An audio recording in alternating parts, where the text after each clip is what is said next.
Mexico সিটির ব্যস্ত সড়ক, লালবাতি জ্বলে ওঠার সঙ্গে সঙ্গে মুহূর্তেই বদলে যায় পুরো পরিবেশ। রাস্তার মাঝখানটায় যেন পরিণত হয় রঙিন এক নাচের মঞ্চে। ব্রেক ড্যান্স, ফ্লিপ, অ্যাক্রোবেটিক সব মিলিয়ে 1 মিনিটের জন্য যেন থমকে দাঁড়িয়ে পড়ে পুরো ট্রাফিক। এরা কেউ স্থানীয় না, বেশিরভাগই ভেনেজুয়েলা, কলম্বিয়া আর অন্য দেশ থেকে এখানে এসে আটকে পড়া অভিবাসী। কেউ পরিবার হারিয়ে এসেছে, কেউ বা স্বপ্ন ভঙ্গ হওয়ার পর নতুন করে বাঁচার পথ খুঁজছে। ভেনেজুয়েলার তরুণ এডউইন আলেহান্দ্রো ব্রাভো প্রতিদিন ভোরে বাসে উঠে এই ট্রাফিক সিগন্যালে আসে।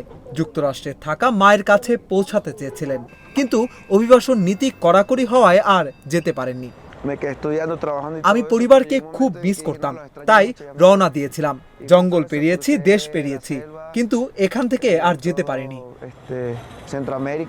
তাই এখন রাস্তার মাঝেই নাচ, এটাই তার আয়ের একমাত্র পথ। তার সঙ্গী আরেক ভেনেজুয়েলান নৃত্যশিল্পী, যাকে সবাই ডাকেন চামো ভেনেজুয়েলা নামে।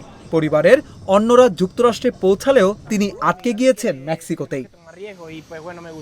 আমরা এখানে কিছু খারাপ করছি না, আমরা চুরি করি না, শুধু নাচ দিয়ে টাকা উপার্জন করি আর মানুষকে একটু আনন্দ দেই।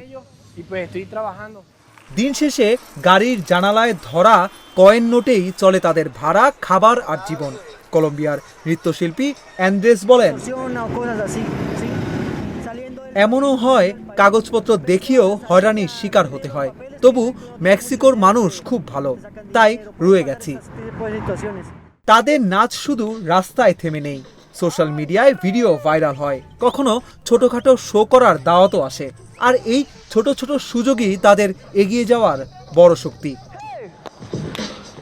টিকে থাকার লড়াই কখনো কখনো শুরু হয় সড়কের মাঝখানেই, আর প্রতিটি লালবাতি কিছু মানুষের জীবনে হয়ে ওঠে নতুন আশার আলো। অভিষেক তরফদার, অঞ্জন, ইন্ডিপেন্ডেন্ট ডিজিটাল।